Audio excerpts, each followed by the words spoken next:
आज्ञा नमस्कार। नुआपड़ा आसिली समस्ते कहले आज्ञा भुवनेश्वर रहीकि आपण नुआपड़ा अंक कसुंची थरे से अंचल को जातु देखु कौन स्थिति रही कहा पल्ला भारी रही एमती भाव मु ट्रेन रे पलि आसिली। देखु ट्रेन रे माने स्टेशन रे कहीं नहांती किए जो मैंने सब आसी नुआपड़ारू बाटे देखा ही गले आमर विधायक बाबू सिंह जगन्नाथ प्रधान एवं तांका सहित किछ समय आलोचना हला से माने मते फेसबुक रे देखिछंती एवं बाबा भाई जगा भाई उभय कहले जे तुमर एनालिसिस गुडी को आमे फेसबुक रे देखुचु जे एते डीप एनालिसिस करूछंती थरोली आमे कथा होतलु बाबा भाई के संगे रे जे ए पिलाटी किए बोली मु कहली भाई मु सूर्यप्रहार मैनेजिंग एडिटर अच्छी आउ 15-16 वर्ष धरिकी सांबादिकता करुच्ची किंतु केबे आपन को देखुची दूर देखुची पाखकू केबे जाई नहीं आउ अपेक्षा करिची जे वर्तमान मु जानि पारुनी जे मु कुआडे वर्तमान जीबी काहे ना मु से नै कि कोनोसी प्रकार मानसिक स्तर स्थिर करनथिल जे अमक नेता को कहबी तांको गाड़ी रे जीबी एठी रहिबी मु कोनोसी प्रकार व्यवस्था करि नहीं। आम घरे भी पचारे कहले जाऊच कौटी रहिबो कौटी खाइबो जिनस कौटी रखिबो बैग कौटी रखिबो लैपटॉप कौटी रखिबो मु कहले चलती का नाम है गाड़ी मु आज्ञा बर्तमान स्टेशन रे एमती बुलुची फोन करिछि मोर आमर सूर्यप्रहार नुआपड़ा प्रतिनिधि से बाइक आनिक आसुचंदी मु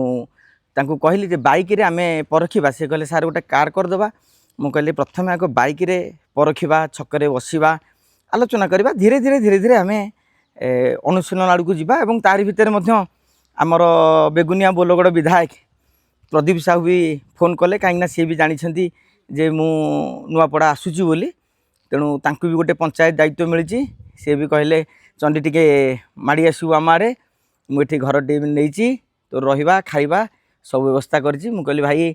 कौटी रही कौ जगार पहुँची थी जदि आपण एरिया पटू को जाइथबी निश्चित भाव में सेठी रही मु आपन को नुआपड़ार सबू अपडेट कहूबी प्रारंभ में आज गोटे कथा कहबी जे इतिमध्य मु जेतिकी नेता सागर भेटी जो बाहर जो माने ऑटो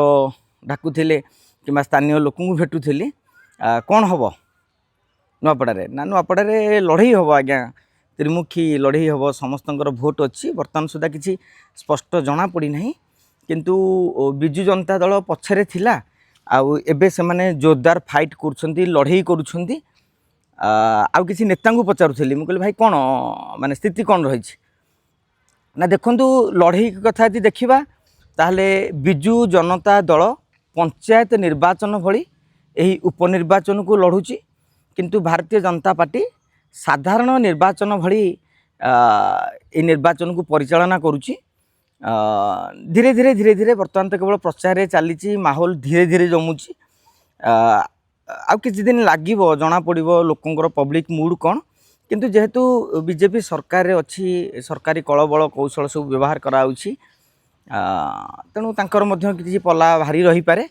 किंतु एजांगे किसी चित्र स्पष्ट है नहीं से कहवा कथा एवं आ गोटे बड़ कथाटी आपको कहूँ मुझे कौटी रही बोली भावुली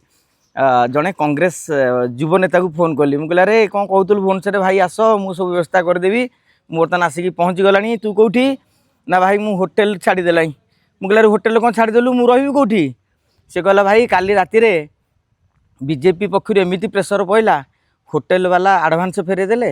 एवं कहले आपण रूम छाड़ू आम बाध्य बर्तमान छाड़ुचु आमती स्थिति यदि आज लगे आम भावुचु जे आगामी दिन में कौन हम बर्तमान धीरे धीरे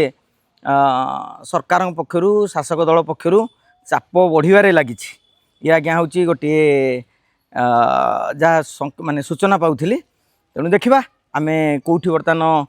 टिके रही फ्रेश हेबी एवं परवर्ती समय पुणी आपन को अपडेट देवी। नमस्कार आज्ञा।